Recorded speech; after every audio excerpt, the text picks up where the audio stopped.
Yeah, this film to me is about legacy. I started writing it in 2007 when my wife was pregnant with our second son, and I was thinking about everything that I was born with and everything that I was going to pass on to my child, and just really wanting him to be put into this world clean, have his own, be able to carve his own path, make his own decisions. And, 20 years prior to that, I had seen Abel Ganz's Napoleon, which ends in this great triptych. It's an amazing movie. The last bit of it is this great triptych, and so I always wanted to make a triptych movie. I wanted to make a movie that had these kind of baton passes in it.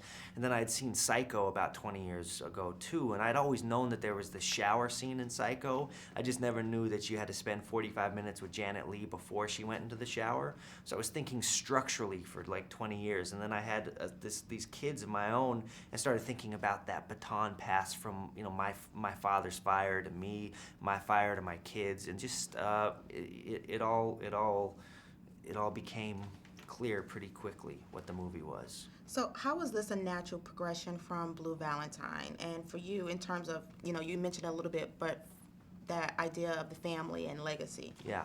I've been making movies about family. My first film was called Brother Tide. It's about brothers. Blue Valentine's about husbands and wives, and this film's about fathers and sons. So it's a natural progression in that way. This is a much bigger film than Blue Valentine, and I started writing it before I made Blue Valentine. I remember I was at Ryan Gosling's agent's house having dinner one night, and back in 2007 we were preparing Blue Valentine, which we would shoot 2 years later. And I asked Ryan, I said, man, you've done so much in your life. What haven't you done? What have you always wanted to do? He says, well, I always wanted to rob a bank. He said, but I'm too scared of jail. And I said, oh, really? I'm writing a movie about a bank robber. I said, have you given it any thought? How would you do it? He says, yeah, I'd do it on a motorcycle because I could go in with a helmet and disguise my face. And then I'd leave on the motorcycle because they're fast and agile, get out of tight spots. And he says, and then I'd have a U-Haul truck parked about 4 blocks away, and I'd drive the bike into the back of the truck and drive off in the truck, and the cops would be looking for a motorcycle, not a truck. And I said, that's crazy. That's exactly what I wrote into my movie. And I said, hey, I'll make your dreams come true. And he said, all right, let's do it. So he was going to be Luke from before we made Blue. But you have to take steps. And Blue was the first step, and this was the next step.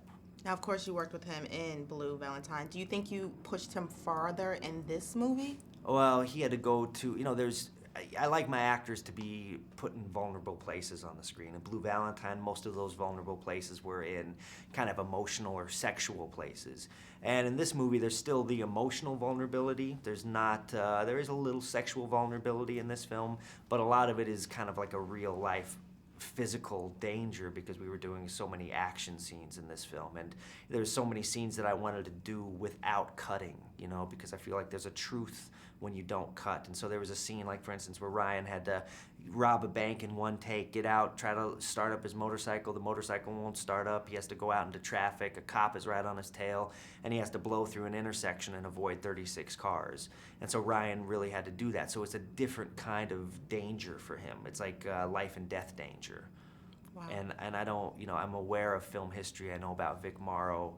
And so we trained Ryan, because we didn't want him to get hurt. And I remember the first day that we trained him, I asked the stunt driver, Rick Miller, who's the same guy whenever Batman gets on a motorcycle, that's Rick Miller in the bat suit.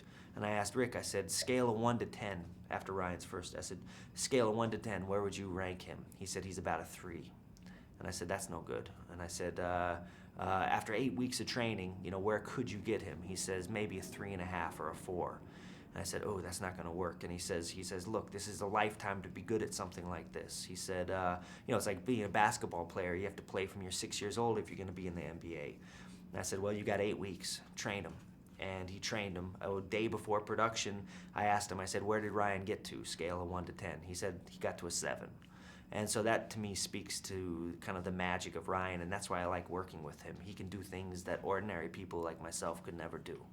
That's great. Now, Bradley Cooper is also in the film, and, he has a lot of hype around him right now. But what was he like on the set? Away from all of the hype, was there something about his process that surprised you? Yeah, well, I cast Bradley in this before Silver Linings. We shot this long before. I remember sitting down with him for the first time and immediately being struck by this person.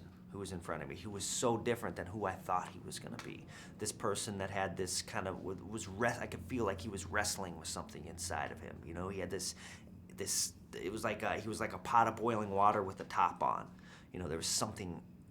There was a storm inside of him, and so.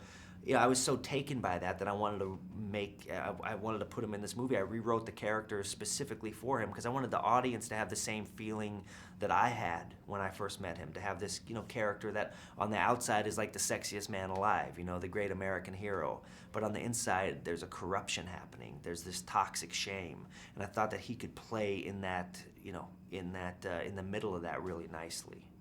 He did. Good job. And then lastly, how have fathers and sons who have seen the film told you they've been personally affected by it? The best thing I've ever heard from this film is, there's been some very successful men who have come up to me after seeing this movie and have really related to, especially Bradley Cooper's character in the film, who seems to be a very modern character to me. I remember this one father came up to me and said that after the movie, he had called up his ex-wife and said, "Hey, I know it's not my night tonight, but can I come get him?"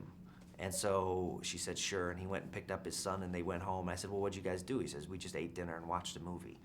But it's that closeness, it's that intimacy of actually being a father, about actually affecting the life that you've passed on.